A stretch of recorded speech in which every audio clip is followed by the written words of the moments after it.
اللہ وبرکاتہ۔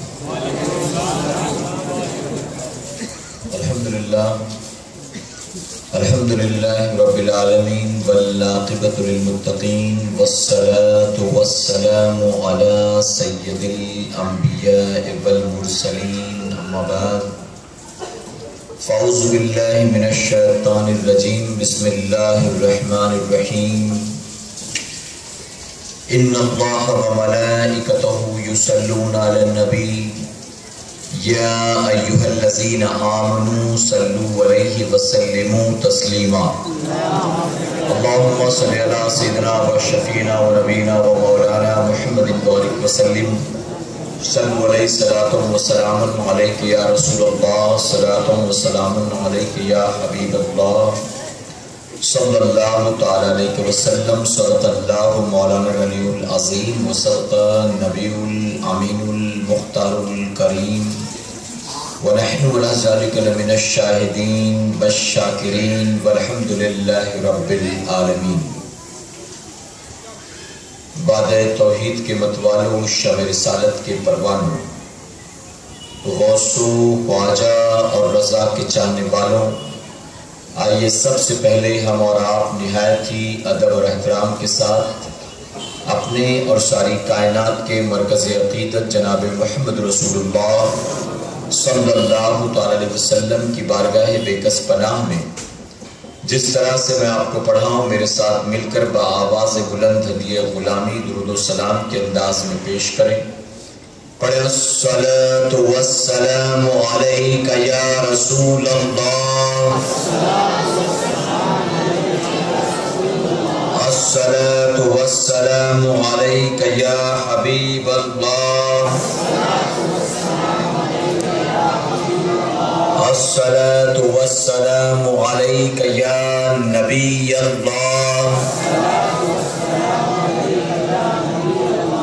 وعلی آلک واصحابک یا نور اللہ، صلی اللہ تعالی علیہ وسلم۔ رب کعبہ کی بارگاہ میں دعا ہے، مولا اپنے حبیب صاحب الاولاد صلی اللہ علیہ وسلم کے صدقۃ و فیل ہم تمام حاضرین اور سامعین کو تو دم واپسی تک حق کہنے، حق سننے اور اپنے حق والے بندوں کے دامن سے وابستہ رہنے کی توفیق عطا فرما۔ ساتھ ہی بارگاہ رب العزت میں دعا ہے کہ مولا ہم گناہگاروں سیاکاروں کو، ہمارے والدین کو، ہماری قیامت تک آنے والی تمام نسلوں کو صحیح معنوں میں غوثو خواجہ اور رضا سے محبت کی توفیق عطا فرما، اور اپنے محبوبین کی محبتوں کا صلہ ہمیں دنیا اور آخرت دونوں جہاں میں نصیب فرما۔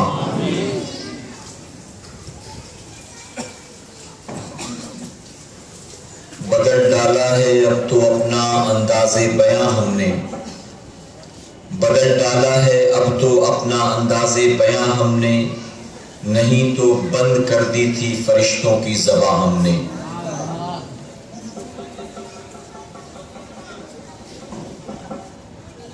اور طریق مصطفیٰ کو چھوڑنا ہے وجہ بربادی، طریق مصطفیٰ کو چھوڑنا ہے وجہ بربادی، اسی سے قوم دنیا میں ہوئی بے اقتدار اپنی۔ ہمیں کرنا ہے شہنشاہ بطحا کی رضا جوئی، ہمیں کرنا ہے شہنشاہ بطحا کی رضا جوئی، وہ اپنے ہو گئے تو رحمت پروردگار اپنی۔ اور وہ معزز تھے زمانے میں مسلمان ہو کر، وہ معزز تھے زمانے میں مسلمان ہو کر، اور ہم خاک ہوئے تارک قرآن ہو کر۔ اور ڈاکٹر اقبال نے کیا ہی خوب کہا، اس قدر تم پہ غراں صبح کی بیداری ہے، اس قدر تم پہ غراں صبح کی بیداری ہے، ہم سے کب پیار تمہیں نیند تمہیں پیاری ہے۔ میرے پیارے آقا علیہ الصلوۃ والتسلیم کے پیروانوں، امت مسلمہ کے حالات پر میں کتنے اشعار پڑھوں اور کون کون سا رونا روں۔ آپ ممکن ہے کہ آج کی شب اس دینی محفل میں یہاں شامل ہوں، کل رات سو رہے ہوں گے، کل رات بھی سوئیں گے، لیکن میں روزانہ ایسی محفلوں میں خطاب کرتا ہوں اور پورے بامبے کے مختلف علاقوں میں روزانہ کہیں نہ کہیں میری تقریریں ہوتی رہتی ہیں۔ بہت معذرت کے ساتھ کہنا پڑتا ہے کہ وہ علاقہ جہاں مسلمانوں کی میجورٹی ہو، جہاں مسلمانوں کی اکثریت ہو، وہاں پر بھی اللہ اور اس کے رسول صلی اللہ علیہ وسلم کے ذکر پاک کے نام پر لوگ اپنے گھر سے نہیں نکلتے ہیں۔ میرے پیارے آقا علیہ الصلوۃ والتسلیم کے پیارے دیوانوں، اس سے پہلے مجھے یاد نہیں، کافی دن ہو گئے، میری تقریر مسجد کے اندر تھی اور مجھے جہاں تک یاد ہے کہ اس وقت اس اجتماع میں اس سے زیادہ مجمع موجود تھا، اور یہاں پر مسجد کے باہر اجتماع ہو رہا ہے تو وہاں لوگ موجود نہیں ہیں۔ عجیب معاملہ، کہیں لوگ مسجد میں نہیں آتے اور کہیں لوگ میدان میں نہیں آتے۔ کئی جگہوں پر ایسا ہوتا ہے کہ مسجد میں اجتماع رکھا جائے، لوگ نہیں آتے، پوچھو کیوں نہیں آیا تو کہتے ہیں کہ باہر ہوتا تو شاید زیادہ لوگ آ جاتے ہیں۔ اور یہاں عجیب معاملہ، مسجد میں تھا تو کافی لوگ تھے، اور باہر ہیں تو یہاں لوگ نظر نہیں آ رہے، پتہ نہیں کس وجہ سے نہیں آئے، اور بہت سے ایسے باہر تعجب کے ساتھ کھڑے ہو کر دیکھ رہے۔ میں نے خود دیکھا، جب آیا تو شکل صورت سے مسلمان ہی لگ رہے تھے، لیکن بہت حیرت سے دیکھ رہے تھے، پتہ نہیں کیا تماشا ہو رہا ہے میدان میں، اور وہی تھوڑی دیر دیکھ کر کچھ سمجھ میں نہیں آتا تو واپس چلے جاتے ہیں۔ ایسا لگتا ہے کہ ایسا جلسہ، ایسا اجتماع انہوں نے زندگی میں پہلی بار دیکھا ہے، اور وہ یہ سوچ کر چلے جاتے ہیں کہ اتنا پیسہ نہیں ہے، ٹکٹ کیسے نکالوں گا، اتنا پیسہ نہیں ہے، پاس کیسے خریدوں گا، چلو باہر سے جتنا دیکھ لیا، چلو اب گھر چلے۔ میرے پیارے آقا علیہ الصلوۃ والتسلیم کے پیارے دیوانوں، تو بڑا عجیب و غریب معاملہ۔ ساتھ ہی یہ بھی دیکھا گیا کہ جب ہم درود شریف پڑھاتے ہیں تو بہت سارے لوگ بالکل چپی مارے بیٹھے ہوتے ہیں کہ پتہ نہیں کوئی کفر نہ بکوا دے ہم سے، پتہ نہیں یہ کوئی ہماری زبان سے کفر نہ نکلوا دے، بالکل چپ ہی بیٹھا ہوتا ہے اپنی زبان کو روکے ہوئے۔ اس کے بعد دیکھتا ہے جب سارے ہاتھ اٹھائے دعا کے لیے تو اس میں بھی اپنا ہاتھ نیچے دبایا ہوتا ہے کہ پتہ نہیں کہیں میرا ایمان جو ہے برباد نہ کر دے، پتہ نہیں دعا میں ایسا کیا بول دے کہ میں ایمان سے خارج ہو جاؤں۔ اس لیے نہ درود شریف پڑھتے اور نہ دعا کرتے، بلکہ چپ چاپ بیٹھے ہوتے، بالکل اجنبی ہوتے ہیں وہ۔ ایسا ماحول شاید انہیں کبھی ملا ہی نہیں ہوتا۔ میرے پیارے آقا کے پیارے دیوانوں، یہ اجتماع اگر کسی پوش علاقے میں ہوتا، یہ برج کینڈی میں ہوتا، کپ پریڈ میں ہوتا، کلابا میں ہوتا، تو سمجھ میں آتی بات کہ آپ نے ایسا اجتماع پہلی بار دیکھا ہے، اس سے پہلے کبھی ایسے اجتماع میں نہیں آئے ہوں گے۔ لیکن سائن دھارابی والوں کے لیے یا دھارابی والوں کے لیے ایسی محفل کوئی نئی محفل تو نہیں ہے۔ ایسی محفلیں اکثر ہوتی رہتی ہیں، محرم کی محفلیں بھی ہوتی ہیں ذکر حسین کے نام پر، 11ویں شریف کی بھی ہوتی ہے، ربیع الاول شریف کی بھی ہوتی ہے، چھٹی شریف کی بھی ہوتی ہے، اور ہمارے یہاں یعنی اہل سنت والجماعت کے یہاں تو یہ جلسے جلوس کا سلسلہ سال بھر جاری رہتا ہے۔ تو کبھی شامل نہیں ہوئے ہوں گے تو کبھی دور سے دیکھا تو ہوگا۔ میرے پیارے آقا کے پیارے دیوانوں، اور چلو بامبے میں اگر اتفاق نہیں ہوا تو میرے خیال سے زیادہ تر یہاں لوگ جو بیٹھے وہ یو پی بہار سے تعلق رکھتے ہیں، اور یو پی بہار میں یہاں تو ہم آپ کو 1-2 گھنٹے میں چھوڑ دیتے، وہاں پر تو رات بھر جلسہ ہوتا ہے، رات بھر جلسہ۔ تو اس کے باوجود بھی بالکل چپی ساتھ بیٹھا ہوتا ہے، ناپا جب تک مائک پر اور بالکل چارج ہے، اور اس کے بعد میں پھر بالکل ڈھیلا، بیٹری ڈاؤن ہو جاتی ہے مقرر کے مائک پر آتے آتے۔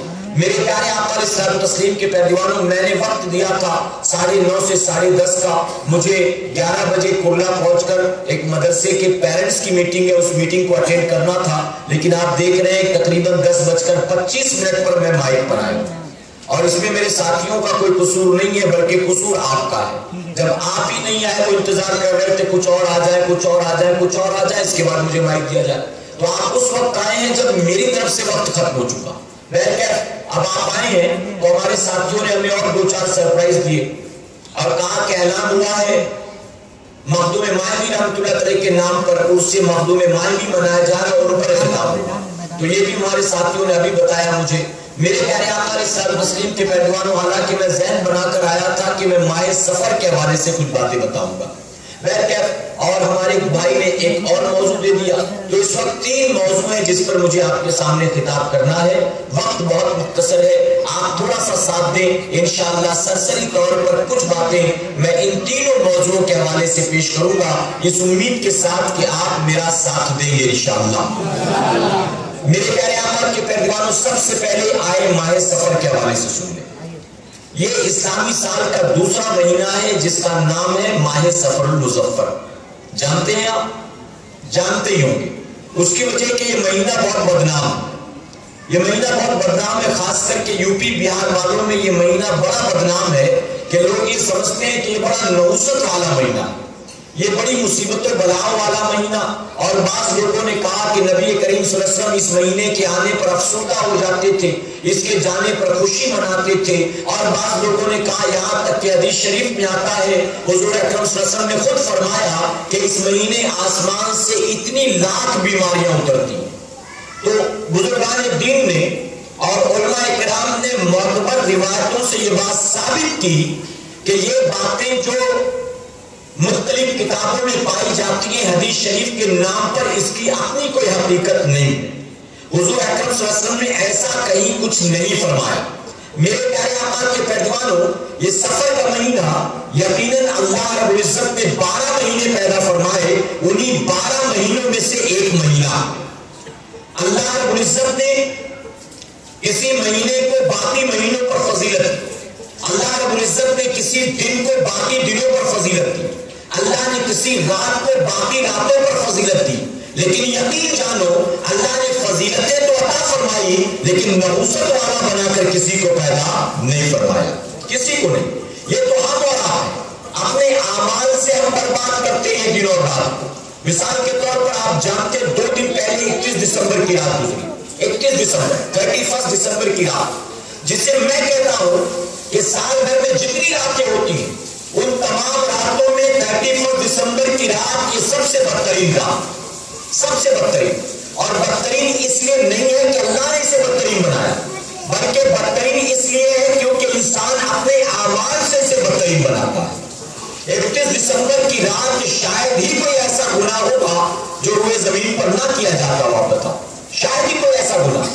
31 دسمبر کی تیاریوں کے لیے باقاعدہ زنا کے بازار سجائے جاتے ہیں، جوئے کے اڈے لگائے جاتے ہیں، شراب کی دکانیں اور شراب کے اڈے سجائے جاتے ہیں. اس ایک رات میں پوری دنیا میں اربوں خربوں روپے کی شراب پی جاتی ہے، اربوں خربوں روپے زنا کے اڈوں پر خرچ کیے جاتے ہیں، اربوں خربوں روپے کی پٹاخے بازیاں کی جاتی ہیں، اربوں خربوں روپے کا جوا کھیلا جاتا ہے. میرے پیارے آقا کے پیروانوں، 21 دسمبر کی رات وہ بدترین رات ہے کہ جس رات کئی بچیاں ایسی ہوں گی جن کی پہلی بار عزت کو اچھالا جاتا ہوگا، جن کا پہلی بار بلاత్కాر کیا جاتا ہوگا. کئی نوجوان ایسے ہوں گے جو اس رات پہلی بار ڈرگس کا استعمال کرتے ہوں گے، پہلی بار براؤن شوگر کا استعمال کرتے ہوں گے، پہلی بار چلم اور گانجے کا کش لیتے ہوں گے. کئی نوجوان ایسے ہوں گے جو 21 دسمبر کی رات کو پہلی بار شراب کو اپنے حلق کے نیچے اتارتے ہوں گے. اے مسلمانوں، اس وجہ سے میں کہتا ہوں یہ رات تمام راتوں میں سب سے بدترین رات ہے.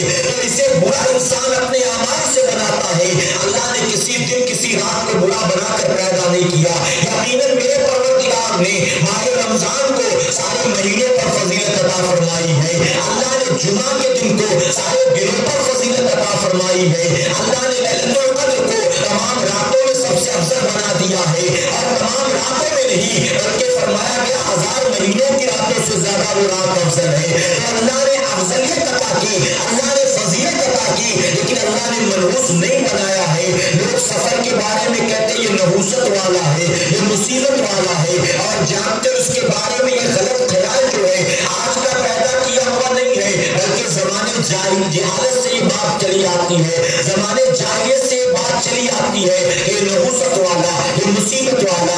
اس مہینے میں لوگ سفر نہیں کرتے تھے، اس مہینے میں لوگ شادی بیاہ نہیں کرتے تھے، اس مہینے میں لوگ کاروبار نیا نہیں کرتے تھے، اس مہینے میں نئی دکان نیا مکان نہیں خریدا جاتا تھا. اور اسی پر آج کا مسلمان بھی قائم ہے، وہ بھی زمانے جاہلیت کی غلط رسم پر عمل کرتا چلا آتا ہے. میرے پیارے آقا کے پیروانوں، عوام میں بہت سارے ایسے مسئلے عام ہیں جن مسئلوں کا شریعت و سنت سے دور دور تک کوئی رشتہ ناتا نہیں، دور دور تک کوئی رشتہ ناتا.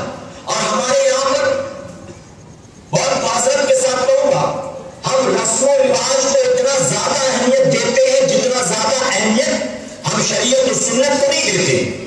ہم کہتے نہیں ہم یہ کریں گے کیونکہ ہماری جماعت میں یہی ہوتا، ہم یہ کریں گے ہمارے خاندان میں یہ ہوتا چلا آیا، ہم یہ کریں گے ہماری سائٹ یہی کیا جاتا،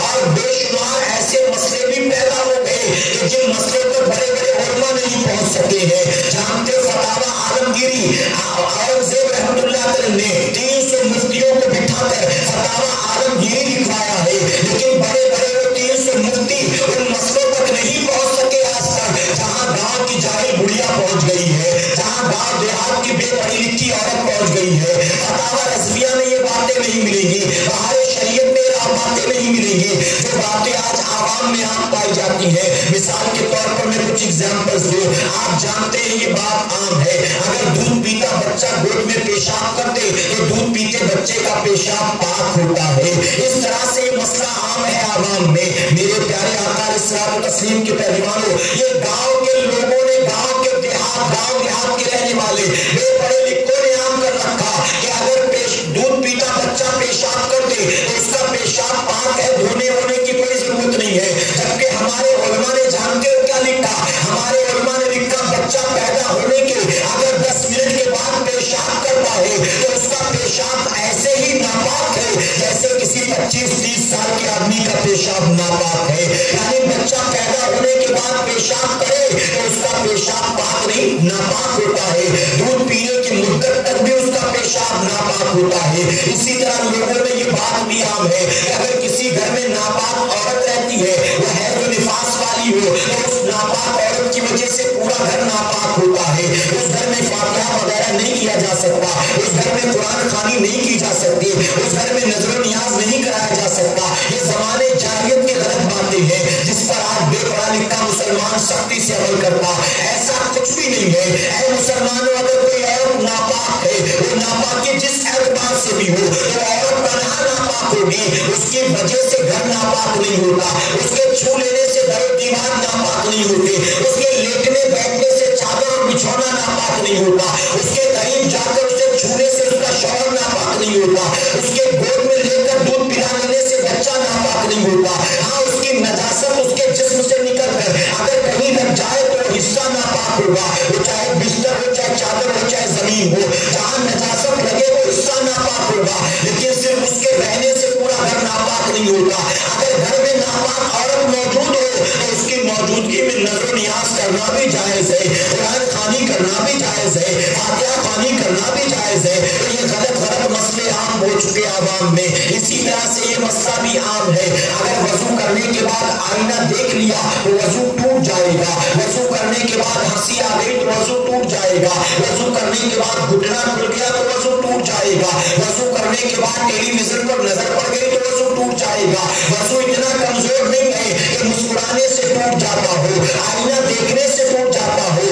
ارے دو لوگوں نے کہا آئینہ دیکھو گے وضو ٹوٹ جائے گا، اور جانتے حدیث مبارکہ میں کیا ہے؟ حدیث مبارکہ میں آتا ہے جو وضو کرنے کے بعد اپنی داڑھی میں کنگھی کرتا ہے اللہ اس کی روزی میں برکت عطا فرماتا ہے. اب داڑھی میں کنگھی کرنے کے لیے آئینے کے سامنے گیا تو کنگھی کر کے برکت تو آئی لیکن وضو جاتا رہا. یہ کہاں کی من گھڑت بات ہے، یہ کیسا من گھڑت مسئلہ ہے. ان مسئلوں کا دور دور تک شریعت اور سنت سے کوئی لینا دینا نہیں. اسی طرح سفر کے بارے میں جو کچھ مشہور ہے، اے مسلمانوں سب کچھ غلط ہے، وہ من گھڑت باتیں ہیں جس کی اپنی کوئی حقیقت نہیں ہے. اور جانتے ہو میرے آقا نے زمانے جاہلیت کی ان باتوں کا رد فرمایا. آپ نے 4 چیزیں تھیں جس پر عرب کے جملہ سختی سے عمل کرتے تھے. آقا نے چاروں باتوں کا ایک ایک کر کے رد کیا. بخاری شریف کی حدیث مبارکہ ہے، آقا سب سے پہلے فرماتے ہیں لا ادوا. جانتے ہو لا ادوا سے مراد کیا ہے؟ زمانے جاہلیت میں یہ مشہور تھا، کوئی بیمار ہو جائے تو اس مریض کی عیادت کو مت جاؤ، ورنہ اس کی بیماری چپک جائے گی تمہیں، اس کی بیماری وہاں سے اڑ کر تمہیں لگ جائے. تو مریض کو اس کے گھر پر چھوڑ دیتے تھے مرنے کے لیے. اس کی تیمارداری نہیں، دیکھ ریکھ نہیں، عیادت نہیں. تو آقا نے فرمایا لا ادوا، یہ بیماری متعدی نہیں ہوتی، ایک آدمی سے دوسرے آدمی کو لگتی نہیں ہے، چپکتی نہیں ہے. کسی مریض کو دیکھا تو تم بھی بیمار، کسی مریض کو چھو لیا تو تم بھی بیمار، مریض کے جسم سے ہوا ہو کر تمہارے جسم کو لگ گئی تو تم بھی بیمار. آقا نے فرمایا ایسا نہیں ہے. حقیقت میں بیماری اور شفا پر قدرت صرف اللہ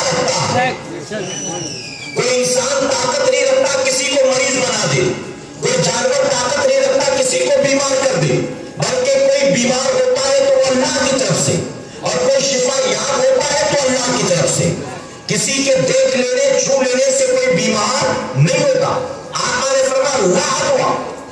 میرے پیارے آقا کے پیروکاروں، یہ نہ کہ میرے آقا نے صرف یہ فرمایا کہ بیماری ایک سے دوسرے کو نہیں لگتی، بلکہ آقا نے یہاں تک فرما دیا جو اپنے بیمار بھائی کی عیادت کو جاتا ہے اللہ اس کو صدقہ کرنے کا ثواب عطا فرماتا ہے.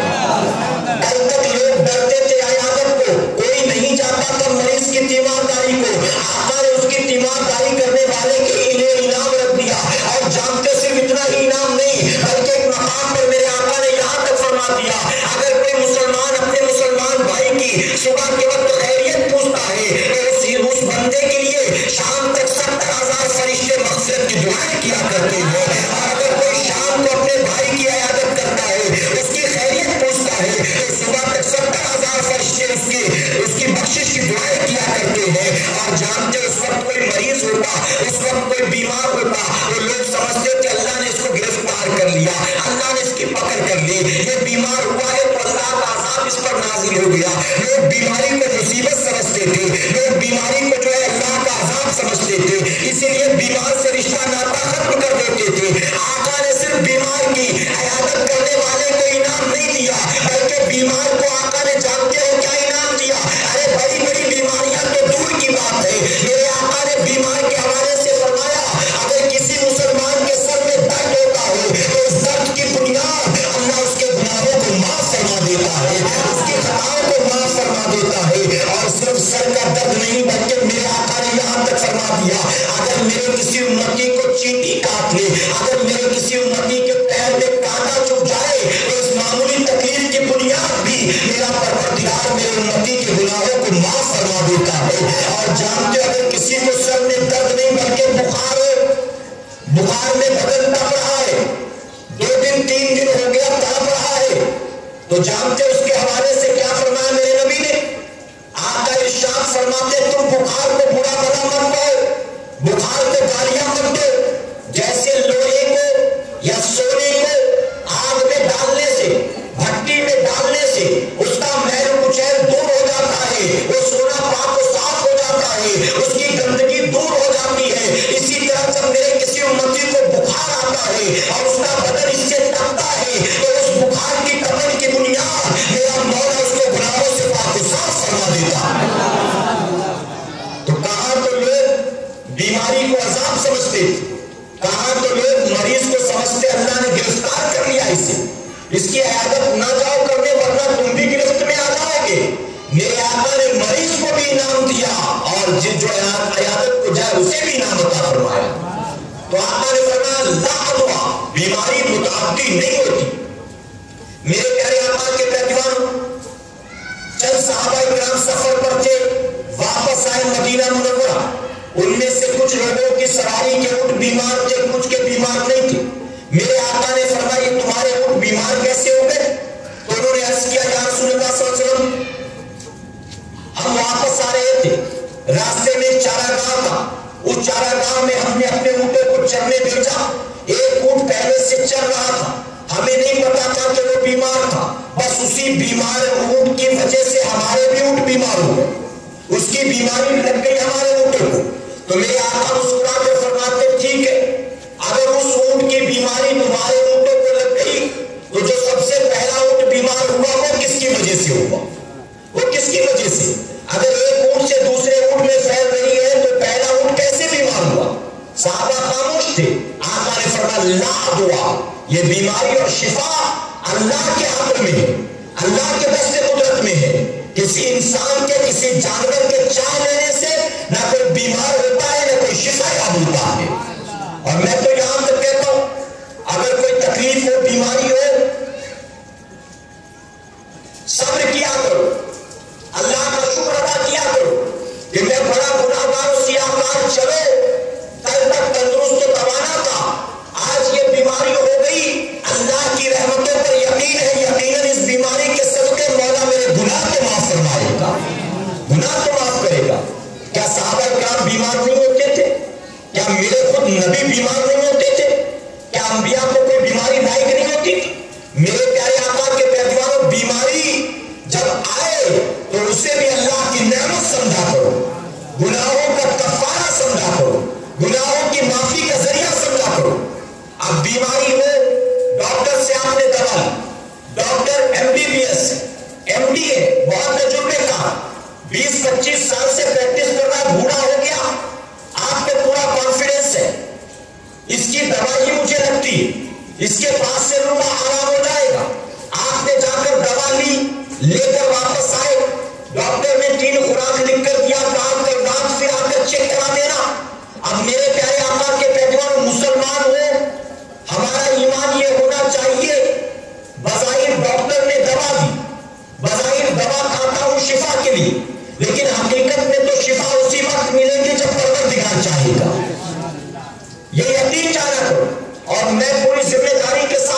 لے کر, پانی کی بوتل لے کر, ان کا یقین ہوتا ہے کہ میں بچے کو پانی پلاؤں گی, ڈاکٹر کو ڈاکٹر کی دوائیں بڑی کھلا دی, آرام نہیں ہو رہا, اگر مولانا صاحب نے دم کر دیا, یقین ہے پانی سے میرے بچے کو شفا مل جائے گا, پانی سے شفا.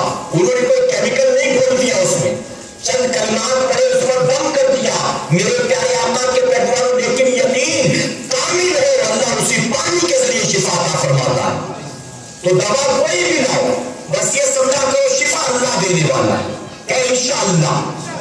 جانتے موسیٰ علیہ السلام کے پیٹ میں ایک مرتبہ درد ہوا, تکلیف میں, اور موسیٰ علیہ السلام کے پیٹ کی تکلیف یا انبیاء کا درد ہمارے اور آپ کے درد کی طرح نہیں ہوتا.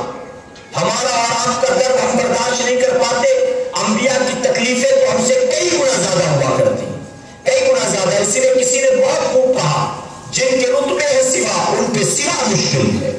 جن کے رتبے ہیں سوا, جیسا مرتبہ جس کا اللہ کے نزدیک ہوتا ہے, اللہ اس کو ایسے ہی امتحان سے گزارتا ہے. ہم اور آپ اس درد کے لائق نہیں ہے جو درد انبیاء کو ہوتا. تکلیف ہو رہی, تڑپ رہے ہیں, رب کی بارگاہ میں دعا کی, رب نے فرمایا موسیٰ فلاں مقام پر چلے جا, وہاں ایک پودا ہے, اس کی چند پتیاں لے کر کھا لے. موسیٰ علیہ السلام گئے, چند پتیاں توڑی, اللہ کا نام لیا, کھایا.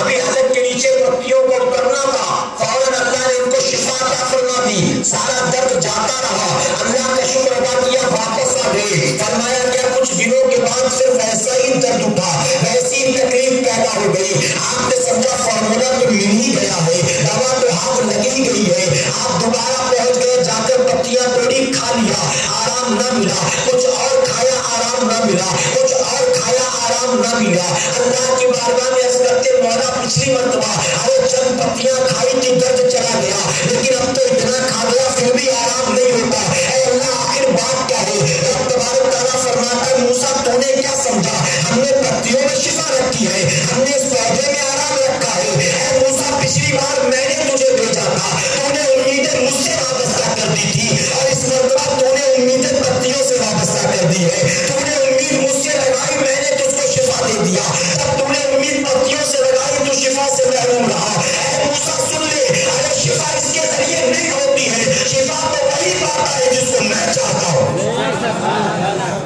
تو دوا کتنی بڑی سے بڑی کیوں نہ لے آؤ, مہنگی سے مہنگی کیوں نہ لے آؤ, کتنے تجربے کار ڈاکٹر سے کیوں نہ لے آؤ, امید مولا سے وابستہ کرو, کہو انشاءاللہ. اور یہاں تک فرمایا گیا کہ اگر کوئی مریض دوا کھاتا ہو لیکن آرام نہ ملے, تو اس کو چاہیے کہ اس دوا پر اول آخر تاک عدد میں درود شریف پڑھ لے. 1 بار, 3 بار, 5 بار, 7 بار, 11 بار, 9 بار درود شریف پڑھے, اور درود شریف پڑھنے کے بعد 7 مرتبہ سورہ فاتحہ پڑھے. سورہ فاتحہ جس کا ایک نام سورہ شفا بھی ہے, اس کے تقریباً 20 نام, سورہ فاتحہ کے 20 نام آتے.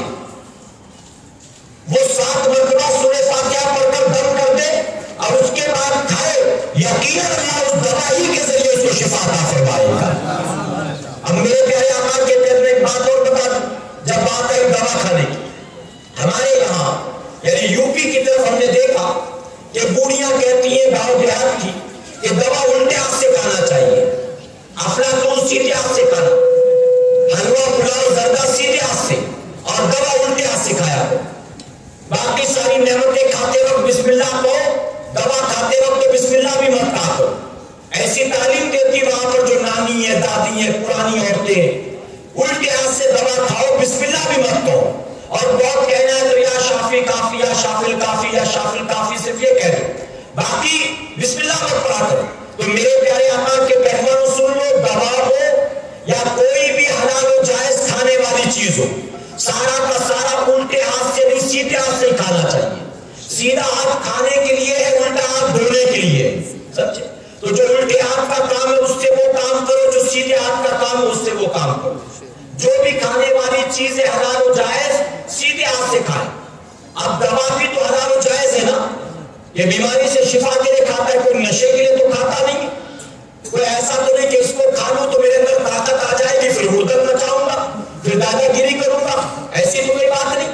تو حلال و جائز جتنی چیزیں کھائے, بیماریوں میں دوا بھی کھائے تو سیدھے ہاتھ سے کھائے, اور اس کو کھانے سے پہلے بھی بسم اللہ